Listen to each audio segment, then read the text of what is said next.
Welcome to Acts of Awakening, a series of heartfelt conversations about the roles that we play, the masks that we wear, and the archetypes we embody. Acts of Awakening is a play place to unpack the moments in life that call us to change roles and dissolve masks, individuating us into the next version of ourselves. Together, we will explore the perspective of the cosmic play, inspiring soulful insights and a deeper understanding of the journey of becoming. Host Suri Sawyer is a certified death doula, Reiki healer, yoga guide, ancestral medicine practitioner, and multidimensional psychic. As a walking transmission, equal parts cosmic mirror, soul whisperer, and multidimensional midwife, she embodies the energy of a lucid dream. Soft yet activating, grounded yet infinite. Suri weaves shadow and light without fear. Her essence feels like plant medicine incarnate. Her presence initiates recalibration and an invitation into introspection, remembrance, and sacred revolution. Now here's your host, Suri Sawyer.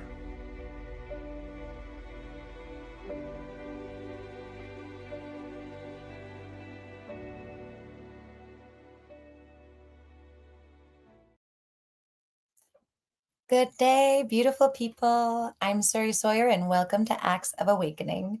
Today we have a really beautiful and amazing guest. I met her here in Costa Rica a couple of years ago. She was holding a retreat, and just in that initial meeting, I was like, wow, this woman is incredibly powerful. I want to know more about her. As I was tuning into her, I came up with two archetypes to describe how I perceive her energy, and it is the rebel and the sage. There's definitely a theme. The sage keeps coming up with almost all of my guests, which isn't surprising, right? With the kind of work that we do on here, a lot of the people that come through are wise teachers of life and spirituality. So I'll read a little bit about these archetypes. And as always, as you hear about this archetype, you get to identify in yourself if you embody this archetype, if you have it in a strong way, or if you observe this archetype in another, or if it's something that you want to embody more. And if you do identify with any of these archetypes, give it a name. What do you call your sacred rebel, or what do you call your sacred sage?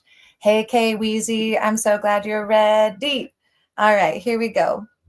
So for the rebel embodies courage, independence, and a fierce desire for authenticity. Their light shines through their willingness to challenge the status quo, provoke change, and to stand up for what they believe in. They inspire others to question the norms, to break free from limitations, and to forge new paths. Their passion ignites movement and sparks innovation, often beckoning and becoming a catalyst for societal changes. The gift that the rebel brings to the world. The rebel's greatest gift is their ability to inspire change and foster individuality. They challenge complacency, push boundaries, and ignite innovation. So that's a little bit about the rebel. Do you have the rebel? The next one is the sage. The beautiful sacred sage symbolizes wisdom, insight, and clarity. Their light lies in their pursuit of understanding the truth, offering guidance grounded in experience and knowledge. They serve as mentors, scholars, and seekers of higher purpose, helping others navigate complexity with discernment and calm. Their presence encourages reflection, patience, and the pursuit of meaningful insights. So do you have the sage within? And if you do, what do you call it? Now I'd like to share with you a little bit about our guest, Anastacia Anastascio. And don't worry, I asked her already if that was her real name, and it is. She is a spiritual mindset coach, a medium, and a tarot reader who helps others align with their most authentic selves.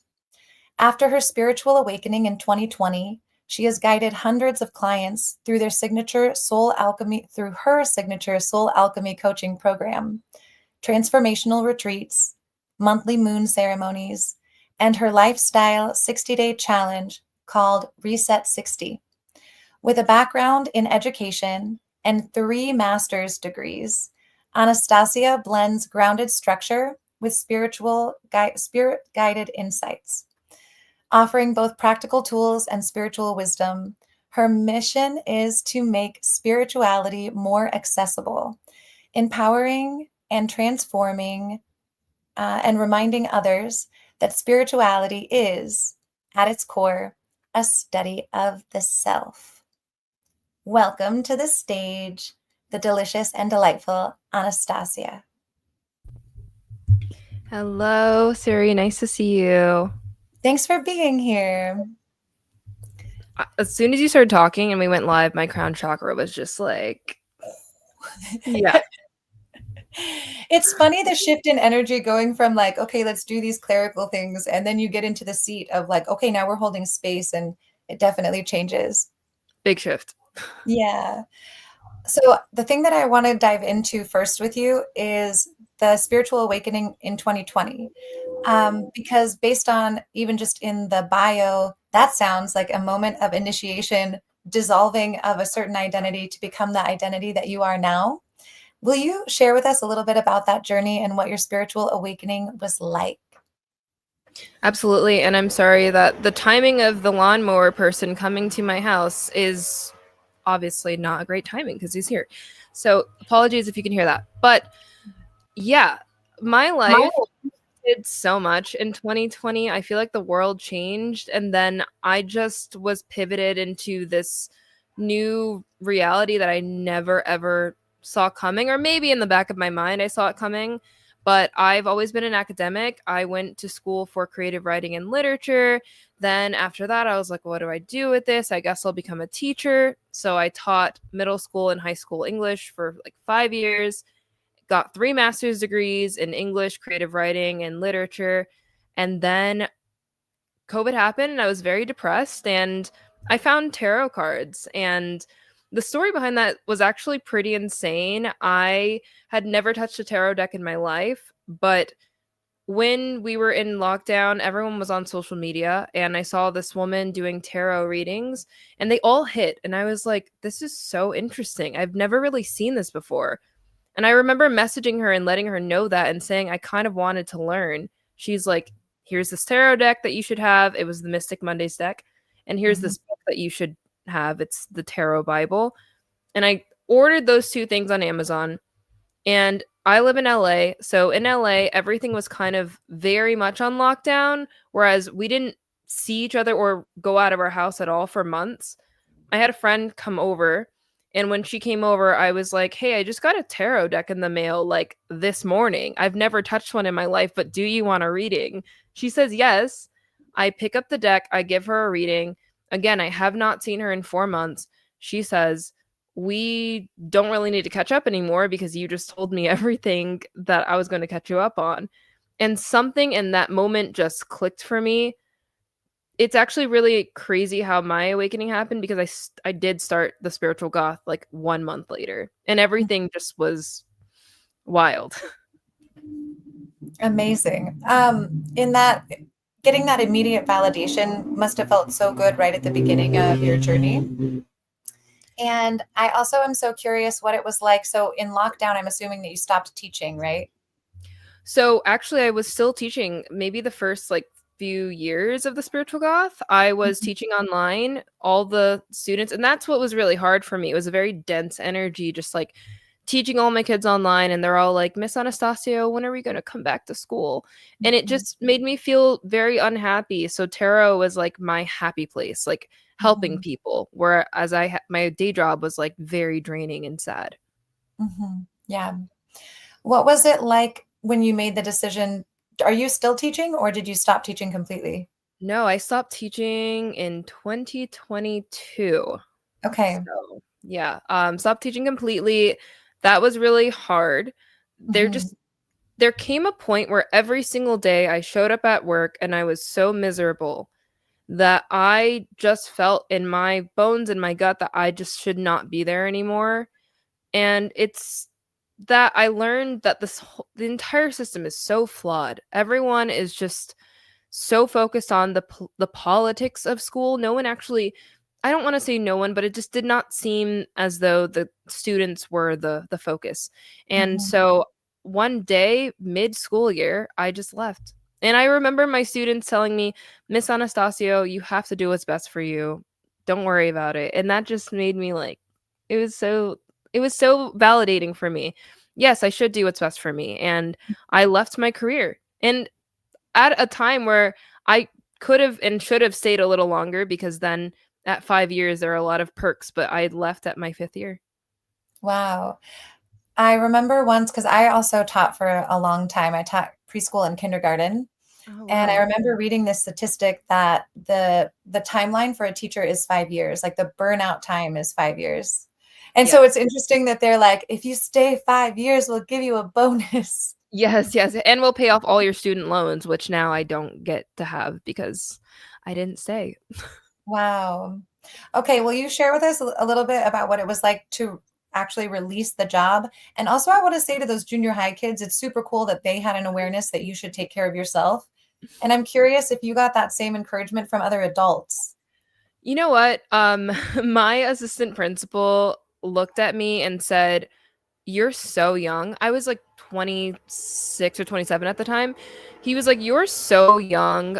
I want you to look around and look at all the other teachers. Do they look happy to you?" And I Mhm, was like, "Not really." And he's like, "I don't want you to end up like that. You're so much better than this. You have so much to give, and I know it. And I think you're meant to do so much more." And at that time, I was already doing like spiritual coaching and stuff like that. So I had a lot of support. And then I had a lot of teachers and other adults who were like, "I can't believe she's leaving mid-school year. How mhm. selfish." So there's a little bit of both. Yeah, interesting. I'm marveling at our parallels because I also left teaching in the middle of the school year Oh, wow. for like a similar thing where I was like, this is killing my soul. I have to Yeah, go. Yeah, that's so interesting. that is interesting. Do you miss it? I'm not going to lie, I miss it a lot. In fact, I went to go get Starbucks before this, and one of my old students, who was my middle school student, was working there. And she was like, she came up to me and she's like, "I really need car advice and I need college advice." And that just made me feel so happy. So I do Mhm. miss like being able to support the younger generation in that way. I know I'm not supposed to sit here and read you, but have you ever considered working with that demographic, doing the work you do now? I have not. I don't know what that looks like. Mhm, My idea of working with that demographic is writing YA novels and kind of bringing spirituality into them. One day mhm. that is what I will do. I look forward to watching that. Let me know how I can support it. Absolutely. Yeah. Okay, my next question. How did you come up with the name The Spiritual Goth? Where did that come from? Yes. So during COVID, I knew that I wanted to be a social media influence in some way. And Mhm, for me, I was like, well, the first thing that I could think of is fashion. I love fashion. I went to the new school in New York City. That's where Parsons New School for Design is. I didn't go to Parsons, but I went to the same school where Parsons is. And I decided to do like a goth fashion account because I love goth culture. It's kind of been me since forever. So I started doing the goth thing, like modeling for different alternative clothing brands. And then when the spirituality stuff came up, I started to think, what would it be if I'm the spiritual goth? It's very just straightforward. No one else has it. I remember texting my friend, who actually is like very huge on social media now. And I was like, "What do you think of this name?" And she was like, "I think it works." And that's pretty much how it came up. that's amazing. All right, this is a naive question, but what is goth culture? I love that. And you know what? A lot of people ask me this on podcasts. Yeah. Goth culture to me is it's very emotional, very like, I'm into romanticism, and I think goth culture is like the romantic, the dark romanticism of the world. So I have Edgar Allan Poe tattooed on my arm Well, because hello, Edgar. hi, yeah. And the Raven, because I found a Poe when I was like 5 years old. I started reading him, and Poe is like the king of goth. It's Mhm. just being in touch with your emotions. Like goth music is like very emotional, very much like gets you in your feelings. To me, goth culture is more like a vibe. It's an aesthetic. It's a lot of black. It's a lot of The Cure and the Smiths. And yeah, I think of like a dark romanticism painting when I think of goth culture. Dark romanticism, a spiritual dark romanticism. I like it Isn't so that much. crazy? Yeah. Well, it makes me happy to see it and experience it because I Yeah. feel like in like the new age movement and a lot of the spiritual like what's happening now with it is like love and light only Yep. and like good vibes only and oh like you're going through a hard time like light to that. You know, there's just like pushing this thing but so much of not just even the spiritual path but life in general to like really Yes. embrace what we're doing here. A lot of it's dark Yes. and when we fear it or try to push it away or like take the darkness and try to sprinkle light on top of it, it doesn't make it go away. Nope. It just pushes it deeper into our tissues. And so I think it's really beautiful how you do an in-depth honoring of like, that's a deep feeling. That's a dark Yes. feeling. And Mhm. kind of making it an artistic expression and letting it become something beautiful. That's exactly how I view it. I think what is very important to me is shadow work and Uh-huh. looking at your shadows. Even the tarot that I do, when someone gets a tarot reading from me, I'm like, it's not going to be a fun experience. So don't say, like, oh, I'm going to do this tarot reading with Anastacia and it's going to be fun. It won't be fun. It will be a lot of crying. It will be a lot of releasing because I'm Mhm. looking at what needs to be transmuted into light. So I'm kind of Mhm. looking at those darker parts of yourselves and of myself. I'm constantly doing shadow work. I'm very deep into it. It's more important than looking at the light, in my opinion. Will you share with me a little bit about how you approach shadow work? Because everybody does it differently. I'm Yeah. also a huge fan of shadow work. Mhm. And then after I have a follow-up question, which is, in doing shadow work, do you ever have clients just get so mad at you? Yeah, absolutely. Absolutely. My clients are always like, "When does the shadow work end?" And I'm like, Mhm. never." So I'm so sorry Mhm. to tell you it never ends because that's just life. We're constantly doing reflection. So my whole thing about spirituality is how can I make it digestible? How can I make it easy to understand? I don't like the term shadow work because well, I do like the term because it comes from Carl Jung. Mhm. Um, but it's such a robust thing to understand. So the way that I like to explain it to people is shadow work is just self-reflection, self-awareness. It's going into yourself and figuring out where your blockages are. It's journaling, it's connecting to the inner child. That is shadow work. It's Mhm. not spiritual bypassing. It's looking at where do I want to be and how do I become that next version of myself right now? What do I need to let go of? And constantly doing that work. So to me, shadow work is sitting with yourself and again transmuting some of that darkness into light by bringing it into your awareness because all Mhm. of the shadow work exists within your subconscious. When you bring it into light, then you're able to do so much with it.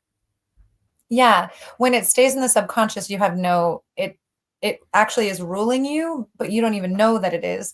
But to bring it forward into the light, all of a sudden it's like Play-Doh. You can actually do something with it when you Yeah, acknowledge it.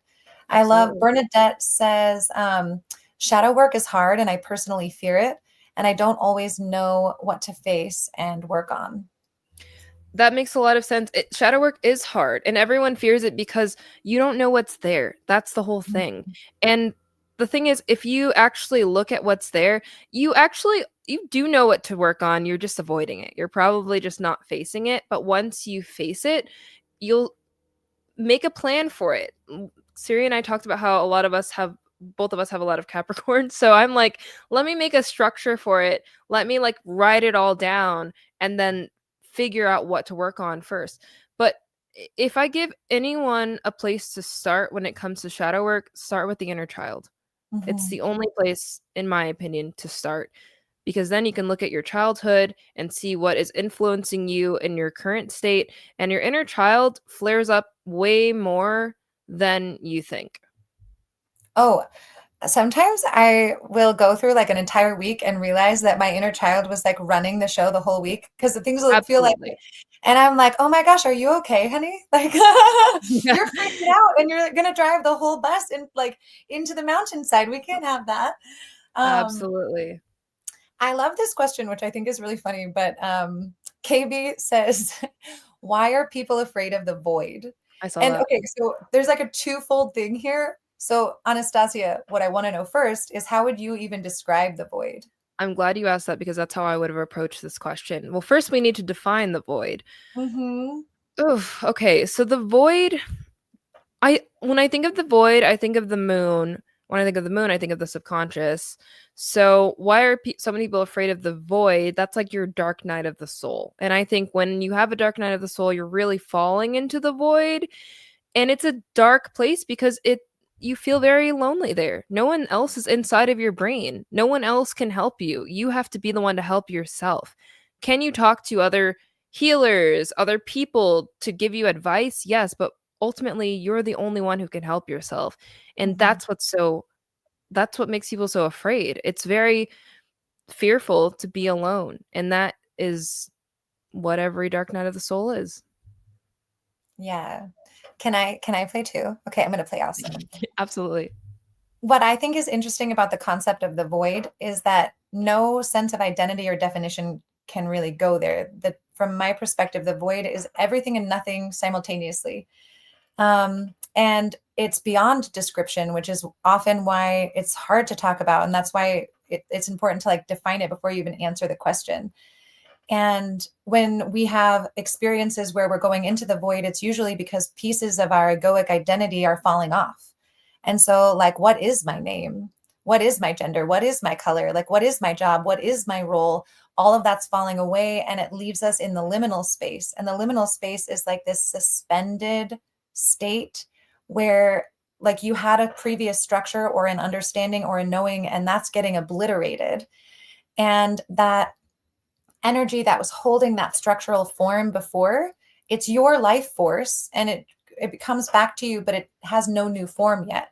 It knows it's going to become something at some point, but it isn't yet. So it's just direct, like not directionless necessarily, but it's lacking a form. And our egoic self enjoys to have a structure that it lives in so that it can orient itself to life and the world.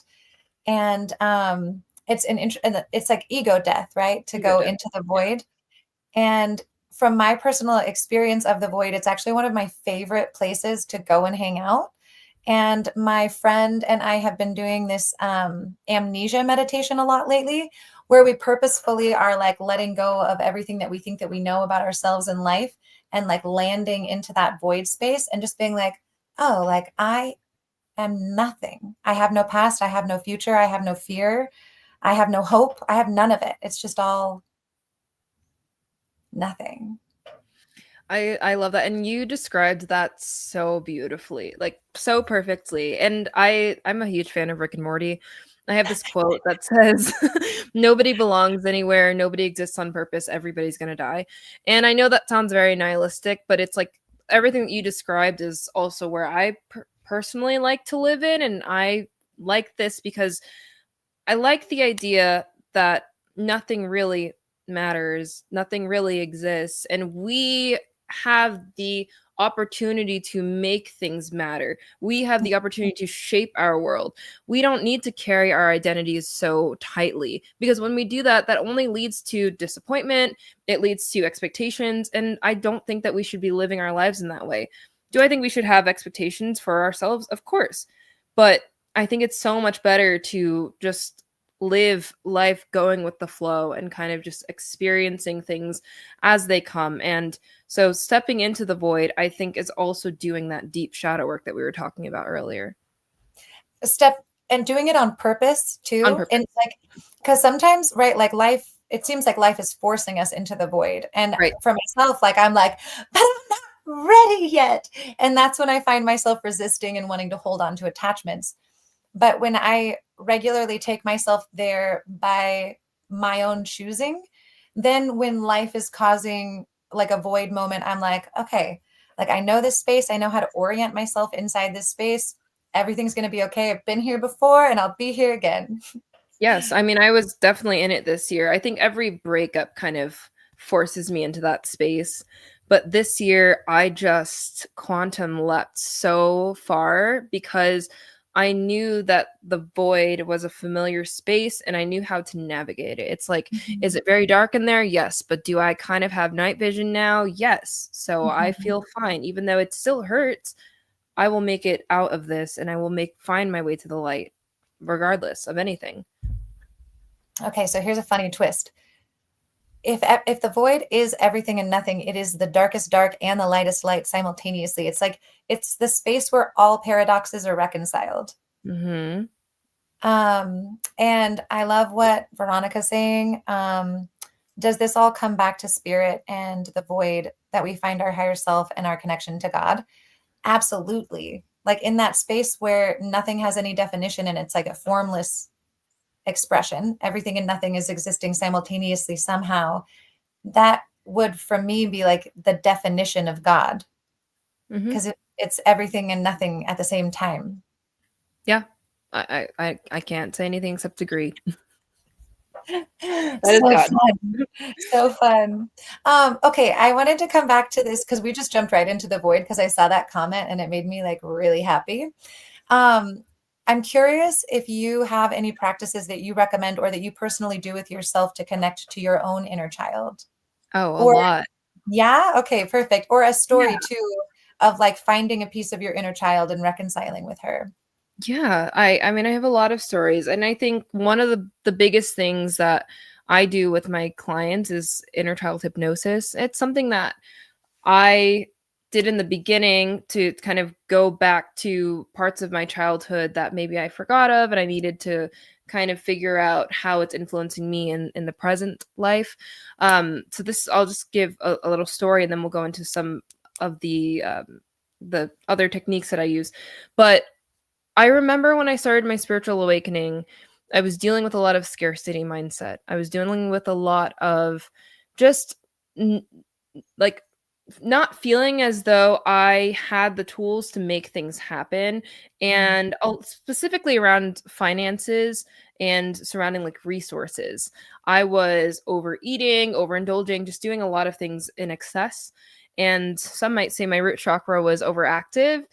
I did a lot of inner child hypnosis techniques, and one of the hypnosis, this quantum hypnosis that I did, I went back to my childhood where my mom would always return my Christmas presents every single year. She would return my Christmas presents, and it just felt like they were just mine that she would return because she knew that I was like the most understanding of it. She's like, well, we don't have enough money, so I'm sorry, I'll buy it back. And I realized that created lack mentality, that created lack mindset. Also, we were homeless like all of middle school and like some of high school, so on and off. A lot of my inner child wounds were, I'm never going to keep what I have. I'm never going to have enough. Going into the memory and then seeing that this has shaped me as an adult, I was able to kind of go into that memory and speak with my inner child and say, hey, this might be happening now, but that does not mean that you're not worthy of having things. So I was able to kind of have a conversation with her, write a letter to her, do all of these things to kind of support her and reparent her from my position now. That is one very powerful tactic that you can use. It's quantum hypnosis to just like go back and see how you can support your inner child. That's obviously something that if you don't feel comfortable doing on your own with like a YouTube hypnosis, you could do with a practitioner. Other things that you can do are just, my favorite thing is play. Like watch your favorite Disney movie from childhood. Go sing your favorite karaoke song. Do things that honor your inner child and allow your inner child to shine. And the only way to do that is through laughter and joy. That's one thing that I really love doing. But also you could do mirror work where you're looking in the mirror and then like imagining your inner child and saying I love you to your inner child. There are so many ways that you can show up, and these are just a few. One really big one and then some little things that you can do. Beautiful. Thank you for sharing. Of course. In this, thank you for sharing also about like the upbringing and experiencing homelessness and like where you are now. And I'm so curious because that's a really uncommon, well, it's not terribly uncommon, but it's relatively uncommon to have that experience, especially in your like formative years. Right. And I'm curious if you can see now from my experience of some of my biggest woundings as an adult, they have become these like really powerful gifts that I have. So like I grew up with like a number of learning disabilities, but then I became a teacher and I was especially adept at helping children who had learning disabilities, right? So something that had been a huge wound, eventually I was like, whoa, look at how I took that and like made it into gold. So I'm curious if you can see how those experiences have transformed into something that you're like, without that experience, I wouldn't have this gift. Yeah, absolutely. I mean, a big part of my coaching program is teaching people how to harness their inner power and manifest the life of their dreams. And when I really look back, I have truly manifested the life of my dreams in just a few years. And I never thought that I would be in this position. So everything that I did not have as a child, I'm able to give to myself now, and I teach other people how to do that. For me, Mhm. that's giving back, and it's kind of using those powers for good. Using my powers for good. I feel like a superhero. I am a superhero. Spiritual goth. Yeah. Okay, I got distracted by the jingle that I just made up. It was so exciting. And then I was imagining you in my mind in all these like different hero positions. And I was too. I look forward to the next photo shoot. I will Um, keep you in mind. if you need me to record you a jingle, like I'm super happy to do that for you. Oh, anything to hear your voice. I think about your voice all the time. Thank you. You have no Um, idea. oh, that's exciting. I'll send you some things I've recorded lately. That Oh, sounds wonderful. Yeah. Um, excuse me. Okay.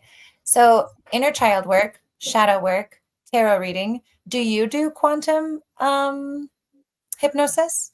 I do. Yeah, I do with my coaching clients. Okay, amazing, amazing. I also wanted to ask you, what is your coaching journey like? Like, how long is it? How do people get involved?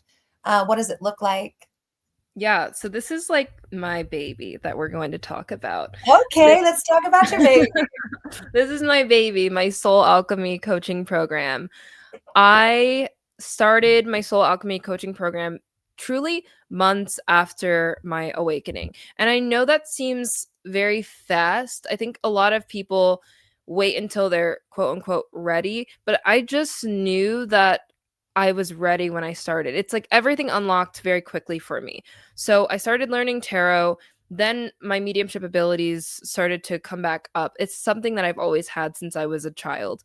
Then I learned past life regression therapy. Then I learned Reiki and to do energy healing, and I learned a bunch of different modalities to put them in a program so that people can have a 12-week coaching program where they can experience every different modality: quantum hypnosis, Reiki, um, learning tarot, like so tarot one-on-one training and past life regressions, and meeting their spirit guides and higher self activation in 1 week, 12-week long course, so that they can see what they connect with the most. So the entire course is helping you get in touch with your intuition, but my process goes this way.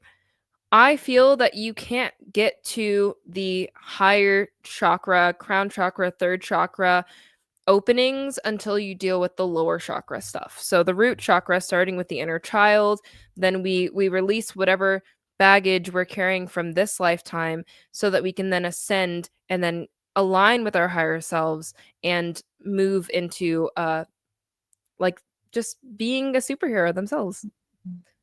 Yes, being the superheroes. I fully agree. It's interesting to watch people attempt to start to open the Yes. top half when there's still so much going on in the lower half. And especially in here in Costa Rica and in the medicine community, I see a lot of that. I see a lot of like going up into the upper chakras, opening them up. But there's so much density still in the lower chakras that it's causing like a split or a separation in the being. And it is looking more like disassociation than true opening. Yes. So here, the reason why my program is structured this way is because when I started my awakening, I was so focused on, I need to meditate to get downloads. I need to connect to the Arcturians who, sure, we could talk about them if you want. I need to connect to the Arcturians. I need to connect outside of myself. Everything was outside of myself, to the point where I felt like I was floating. I was not in my body. So I think it is so important to learn how to be a human being first. So my program, everyone's like, I want to learn how to connect with my spirit guides. And I'm like, I'm sorry. We're going to start with routines. We're going to start with structures. We're going to start with cognitive distortions, the negative self-talk in your head. My first sessions feel like therapy. It feels like we're releasing and releasing, and it feels like we're not getting to the spiritual stuff, but we are, because we're clearing the clutter so that we can get to those higher minded ideas. But Yeah. I tell everyone, I don't want you to be floating. I want you to be grounded in your body. Then you can go up. Agreed. I'm curious about your perspective on this, and I also want to say that Bernadette says her crown chakra is super open and she doesn't know how to close it. So Bernadette, we're going to come back to that in a second. But my initial thought is like, get into your root, mama. That's all I would say. Ground down like a tree, baby. Yeah. And I have a story actually about last night that came up, but I would. Okay. Yes. Hold on. Yeah. Go for it. I'm bookmarking Okay. my question. Amazing. Yeah, I'm a psychic on the app Sanctuary. You guys probably know Sanctuary app. It's Sanctuary World. And I was actually doing a reading last night with someone, and the entire time I was talking to this person, I was just like, this person is not in their body. They're not in their body at all. I think when you are not in your body, then your energy feels very scattered and you're all over the place. And so I just kept telling her, like, you need to go seriously touch grass. Like, go outside, ground your feet into soil. Like, I need you to pull yourself down. When your crown chakra is overactive, it's kind of like, I just imagine you're floating through life and it's, where are your feet? So I just kept telling this person, because I could tell in the way that they were asking questions that they were just very disorganized in their thinking. When your crown chakra is overactive, you are basically so disassociated from your body and from other people that it's hard to make connections as well. So this person was asking why all of their connections were so discombobulated and disconnected. I'm like, that's because you're not connected with yourself. So if you're noticing that you're struggling to connect with other people, even, we need to bring it back to ourselves. And that's something that was just very interesting for me to see, just from like a chat thing that was doing yesterday.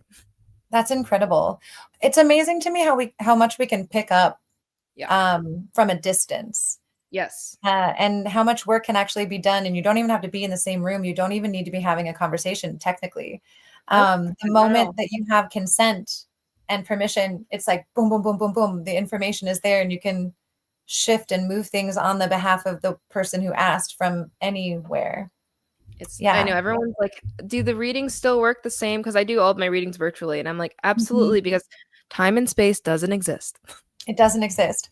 And okay, so the question that I had before, and I was really curious to get your perspective on this, in supporting myself and other people to get more embodied, especially for women, I notice that they have a difficult time living in like the sacral area. So like trauma has happened, emotions are there, stuff they don't want to address. And so to some degree, it seems like they have decided that the lower dantian is like not an inhabitable home for them. And so they vacate basically their own body and they take most of their energy up into the upper chakras. And so like you've been talking about like getting into that sacral area, getting into that root area and excavating out some of the density so that it becomes a better inhabitable home for your being to actually like sit in. And I'm curious if you've noticed that pattern in existence. So whenever, you know what, it's funny because I did not make the full connection until you just brought that up right now, because there are a lot of women that I do my energy clearing for in my Reiki sessions, and their sacral chakra is either underactive or not touched. And a lot of the messages are, you need to move your body. You need to Mhm. do a lot of like sensual work. I think it's just because as women we're taught not to experience pleasure and like that it's wrong to experience our own pleasure and our own sensuality. And I get that message so much when I'm connecting with other people's energies because they've kind of turned that part of themselves off. And Mhm. whenever I get the message, I'm always telling them to turn it on. Like get in your body. Like women are so beautiful and sacred and sensual. Like allow yourself to experience pleasure, allow yourself to be Mhm. creative, like tap into those parts of yourselves. That's how you activate it. And you have to know that it's not selfish to want to do that. Absolutely. Isn't it? It's very interesting, especially like the people pleaser mindset can often Yes. feel guilt or shame when they have pleasure, whether that be from a massage or like eating Yes. a cookie, but like there's pleasure and then like immediately guilt. Yes. And they kind of seem to go hand in hand way too often. Yes. And I will Mhm. say men don't really experience that Not to the same as degree. much. They definitely have their own things going on. Oh, for sure, for sure, for sure. For Um, sure. Something that was a really big thing that I worked through in my life was feeling like I never had ownership of that part of my body and energy field. Mm, Like when I was a child, it belonged to like my family and religion. And then I got married and then it belonged to my husband. And mm, then even when I was like divorced, I'm like, well, I don't know what to do with this energy. I've never held it before myself. yes. And the reclamation of being like, this is my life force. This is my sexual energy. This is my pleasure. It's for me. Like I get to Yeah. play with it however I want. Yeah. Yeah, I've always been very in touch with my sexual energy. I think like in some time in my future I might go into that type of work because it Mhm. means a lot to me to just be in control of your own sexuality and your own body, and there's nothing that owns it more than that. There's nothing that creates ownership more than connecting to that part of yourself. And so I think it's so important. And Bernadette's right. Sexual Yeah. trauma, of course, definitely, of course, impacts that. I've had a lot of clients who have dealt with sexual trauma and we had to go into their past lives or, go into their energy and kind of release that. But the thing is that it can have an impact, but you have all of the rights and all of the power to still own it Mhm. and make it I your own. agree. Yeah, Yeah. and I've seen the same thing with sexual trauma, and then that being such a wound that's why you don't wanna go back and inhabit the lower part of the body. Yes. Um, but, like, what a power move to be like, "No, bitch, this is my house." Yeah. Yeah. And I'm lucky to have always felt that way, and I think that's why I feel so strongly about it. Like, I love talking about sex, and I think people are always very just, like, like, blown away by it because 'cause I'm like, "This is my thing that, like, Mhm. I can talk about and claim ownership, like, to, and also, why should it be so private? Why Yeah, should I keep it to myself?" You know yeah. what I mean? Well, even, like, when I look back at our childhoods, and I don't know if yours was the same, but, like, we didn't even use the direct words for our No. private parts. Like, it was, "So I can't say vagina?" Like, what? You know? Oh, It no, no, was no. just so weird the way we, like, danced around it for so long. Yep. I remember, like, in my household, it was either, like, pee-pee, like, for boys or, like, for girls, it was just, like, your thing. Your Yeah. thing. Mhm, your thing. I Yeah. definitely had TTs and tatas. Oh, yeah, that's right, too. We didn't Like, the use that, TT and but the tatas, yeah, yeah. in But school. Yeah. never like, don't say the real name. Let's see, pleasure often feels like it threatens if healing hasn't taken place. Yeah. There can also be a lot of Absolutely. cultural and societal shame. 100% to Yeah, all of that, Bernadette. absolutely. And then KB, you've been coming up with like really interesting things today, and I like it. Sacral energy really broadcasts our life force. Oh, I yeah. feel the same way. It's such a strong, colorful feeling that can be felt in a room when you walk into a room, whether you're aware of yours or not. Like it is broadcasting into the ethers. I have a question for you too, Anastasia. Yeah. So for myself, my psychic vision really came online in an insane way when I embodied my sacral chakra more. And I had this interesting sensation that getting into the womb and like embodying that lower part and like filling up the lower aspect of myself with my awareness, with my life force, created almost like a capacity to see with my cells. Hmm. I I'm not gonna lie. The one thing that I have not done a lot of is like womb work. And Mhm. it's funny, like as you're talking about this, I'm like, is that what you did to me in Costa Rica? Like, I don't know what you did to me in Costa Rica, but I think about that all the time too. Like it felt like it was like coming from my womb, and there was like, I mean, it felt like a Kundalini rising. That's what I think it was. But I think that womb work, feminine, anything tied to femininity, like that's my next thing. I've been so stuck in my masculine for so much of Mhm. my life. And I Mhm. think it's not until 2 years ago that I made a conscious decision.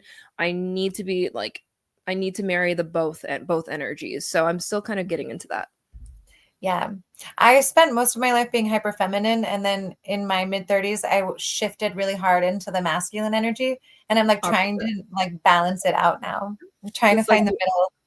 yeah, you do have to find the middle. And like it's like that's so funny. It's like the opposite for me. And now I'm like, okay, I'm in my feminine. I think it's very clear now, but I'm like, yeah, how do I do both? Yeah. When do I turn both like either on? Yeah. How do I flip both switches and like hold that sacred, divine marriage of my own? Yeah. Yeah. Yeah. Something that Exactly. I really, um, I know it's not technically the work you do yet, but I definitely feel like it will be something you do in the future for sure. But in the general concept of the capacity to talk about sexuality freely. Because as we were doing that, there were a lot of messages that came through. And I know that for myself, we were talking about it, like you didn't use like the actual words for your parts. Like it was something that was never talked about. And if like my first introductions to things like sex were just in movies or TV shows, and they would come on, and everyone in the house would get like Yeah. Same. tense, and like my parents would like fast forward over Yep. scenes and things like that, but then never talk about it again. And Yeah. so like that is no kind of sex education. And even like that feeling in the room when the family is watching a sex scene, or like the sex scene comes on, and the shame and the intensity and the density of that experience, and then learning to be able to talk openly about sex and sexuality. I remember being in my early 20s, and I had been with my then partner since I was 17. And like neither one of us knew what we were doing. Like we didn't know like how this thing worked. We were just kind of experimenting. And I remember that I was like, "Oh, you know what I think would be fun while we're learning about bodies and things? After we have an encounter, let's share with each other what we really liked and what we would like to have happen again. And I maybe love something that. that if we didn't like it, like we can let the other person know. So like we're learning how to like have more fun and openness with this thing." And I remember he was like, "No, like we don't talk about sex." And I was like, "Are you What? sure? I think we really should." Mm-mm. Hmm.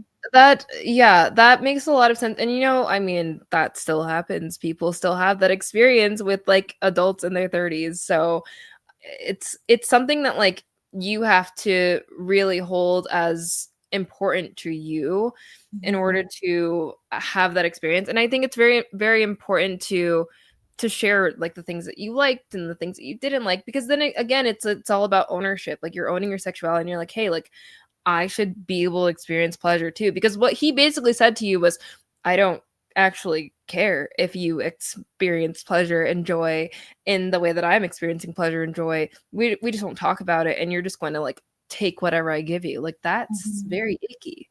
It's very icky. I'm Yeah. in full agreement. Yeah. Yeah.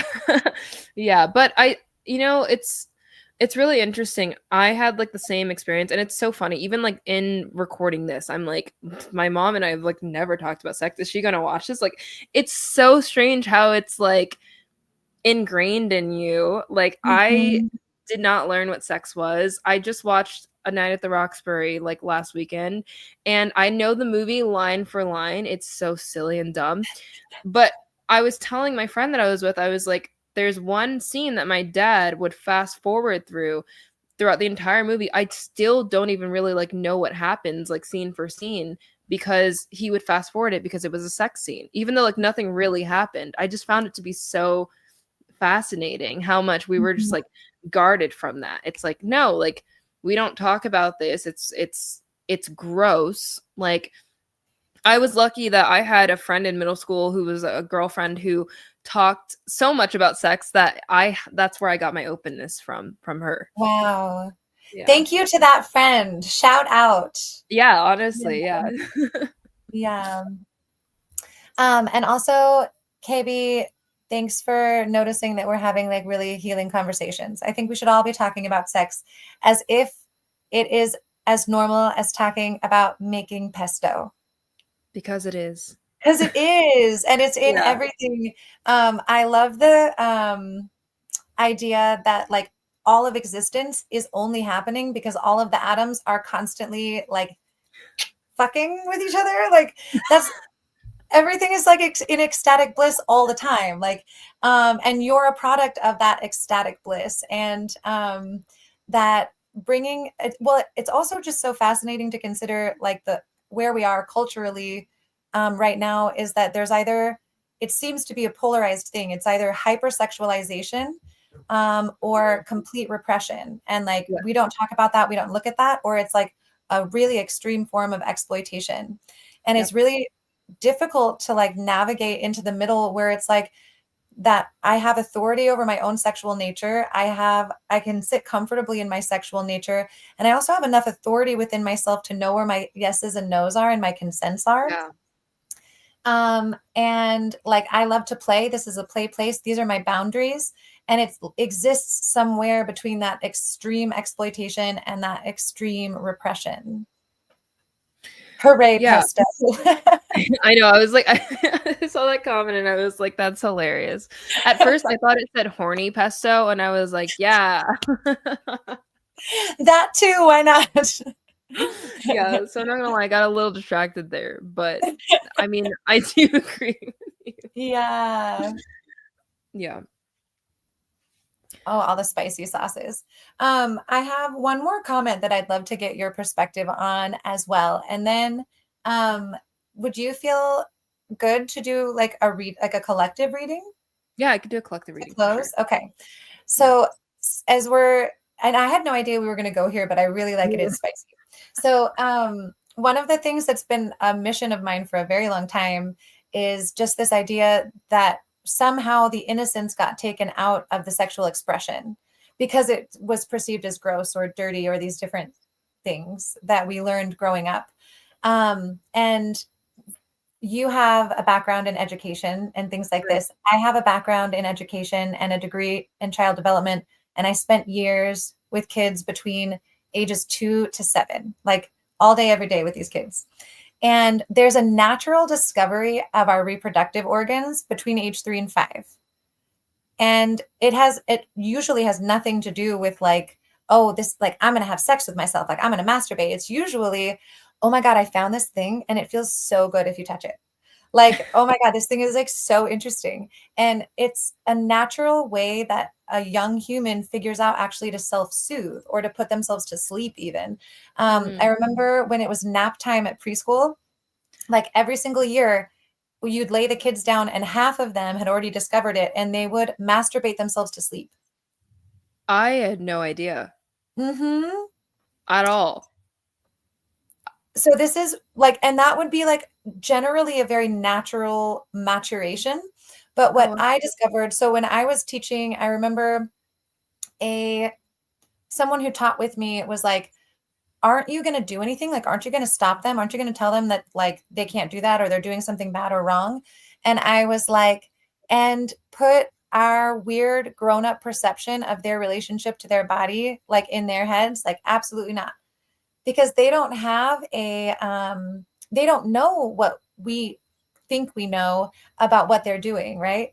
All they know is that their nervous system feels better, their body feels better. And after I do this, I'm just going to pass out. And who are we to take that from them? Because they're doing it with so much innocence, right? Right. And then for us as adults to walk in and be like, don't do that, like that's a bad thing to do. That's how that gets in the mind. And then all of a sudden it's like, my body's not my own. Yeah, absolutely. Yeah. And I don't have authority over my body. And that makes me think about also, and it's sad that as you're telling this story, I'm like, yeah, well, you didn't tell them, but then like their parents are probably going to be the one to shut it down. And it makes Mhm. me think about how when we're children, all of our chakras are open. So we have our crown chakra, our third eye open, our empathic abilities, our claircognizance, clairsentience, all of the clairs are open. And then parents, adults are like, that's not real. Don't think that. Don't use your imagination. And then everything just shuts down. And then we start living in the lower chakras. Mhm. Exactly. And then nothing is ours anymore. And that's kind of what life is. We have to like rediscover ourselves and like open back up slowly. And unfortunately, like I wish that there were a world where we could just be, but that's just not the reality. Yet we're creating it, right? That's my Veronica, prayer. agreed. That's my prayer, is that we're creating it. And the more conversations we have like this, and the more awareness we have around like, yeah, baby, go get your pleasure on. Like, yeah, baby, get into the lower chakras and embody yourself. Yeah, baby, if you do have pleasure and then guilt comes up, just kind of take that guilt and do some shadow work with it and be like, I'm sorry it felt like that, like bring it back into the heart and love on it. 100%. And it's funny. So one thing I didn't get to talk about, my awakening of how it happened so quickly and how my business Mhm. came so quickly. If we have time to talk about that and Yeah. share that, is actually related to this. Like it's like full circle. So I started doing tarot in the summer of 2020, and I told you how I got my deck, all that stuff. I gave my friend a reading. She was like, "That's crazy." I was mind blown. Immediately I started offering readings on Facebook to my friends and family, and they were just free readings, and all of them were very accurate. It was pretty insane. And then I was a very avid listener of this podcast called Guys We Fucked, very popular sex podcast, coming out of New York, hosted by Corinne Fisher and Christina Hutchinson. Coincidentally, right after my awakening and right after I started learning tarot, probably a month in, they started doing this thing for Black Lives Matter movement where they were giving free ad space for women of color, Black women specifically. And my spirit guides were just like, you have to write them. You have to do it. And I'm thinking, I don't even have a business. I don't even have a website. I don't have a name. So I'm sitting there on my couch, and that's where I thought the spiritual goth. I was like, if I email them, everything needs to be cohesive. I need to have a brand. I need to have everything. I worked on a website overnight and I Wow. emailed them. And one day I woke up and like I was very hungover. This was like when I was drinking a lot because it was COVID. And I look at my phone and I have like thousands of new followers Wow. because they read my ad on their podcast. And again, this is 1 month into doing tarot. I made thousands of dollars like that month. And then the host Christina Fisher, sorry, Corinne Fisher, um actually invited me to be the tarot reader at her birthday party. And so then did a reading for her and Christina, and something in Christina's reading was like, you need to do a spiritual coaching program. You need to invite her to join it. So I was like, I'm thinking of making a spiritual coaching program because my awakening happened so fast and you're going through yours. Would you like to join it? She said yes. And so they talked about me so much on the podcast. Most of my followers are listeners from their podcast, which is again very full circle, like coming from like a sex podcast. But Uh-huh. that's basically how my business started. And it all happened so fast that I knew that it was exactly where I was supposed to be. Like everything just catapulted me in the space to where again I was very stressed about money before, and then now all of a sudden I had manifested all of these things happening, and I'm such good friends with them now and I love them, and like yeah, it's pretty crazy. That is incredible. I love that sex catapulted you forward and through. Truly, yeah. Mhm. Way to go, sex. And also good job for you for like being in alignment, being in the right place at the right time, and also listening Yeah. to your guidance. Yeah. I It's put it off incredible. for like a month of them telling me to do it. And then I was like, fine. And I was like, okay, when you're in alignment, when you listen to your guides, just everything happens so quickly and easily. So fast. Okay, So, Anastacia, collective reading to close the container.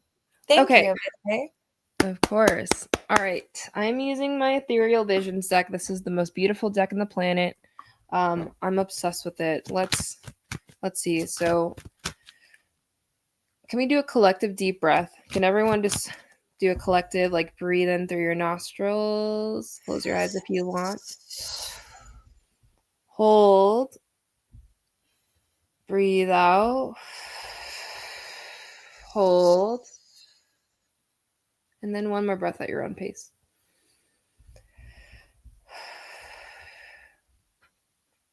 I'm definitely picking up on a lot of worry, a lot of concern, a lot of people are just, your brains are on go. It's very unorganized, very disorganized, very very disconnected. We're worrying about too many things. There's a message here from spirit to slow down, like slow down and listen to your own inner guidance. A lot of us are finding validation, seeking guidance from other people, but not realizing that we have the guidance within ourselves already. It's very important for us to slow down and be in our own bodies so that we can just like be open. I'm seeing a lot of people like sitting in meditation with their palms open to receive. So there's definitely a message here saying that if you haven't been in receiving mode, now is the time to get in it, because I think a lot of us are kind of like avoiding guidance from our spirit guides, and your guides are very loud and clearly saying, hey, stop looking up tarot readings on YouTube, stop looking up tarot readings on TikTok, Instagram. If you tune into yourself, all of the messages are within you. So that is the psychic download that I'm picking up. So let's go into the cards. I'm sure that the cards will say something similar. That's how it works, right? Okay. So we have the Six of Pentacles. This is about giving and receiving. This is about energetic giving and receiving. What are you giving your energy to lately? And where can you pull back?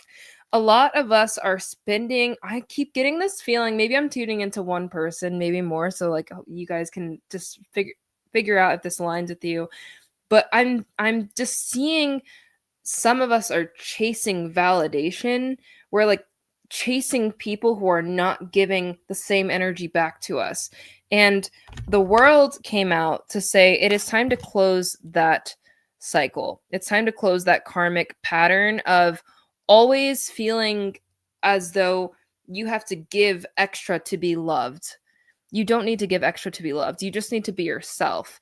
So how can you tune into yourself and start to just like give that extra love that you give to people who are not giving to you back to yourself? That is a huge message here. It's really important that you love yourself. Like I talked about mirror work earlier. If you could look in the mirror and say I love you 10 times and that feels good, you're in a good spot. But if you can't even say it one time, if you look in the mirror, and I'm saying this because from experience, I've looked in the mirror and I've laughed and it felt so uncomfortable when I started doing that work a few years ago. There's work to do. So there's a lot of self-love that I'm picking up on that needs to be done. And this is also the shadow work that needs to be done. So like looking at your, like, what makes you so afraid of tapping into yourself, of seeing yourself as this divine, beautiful light.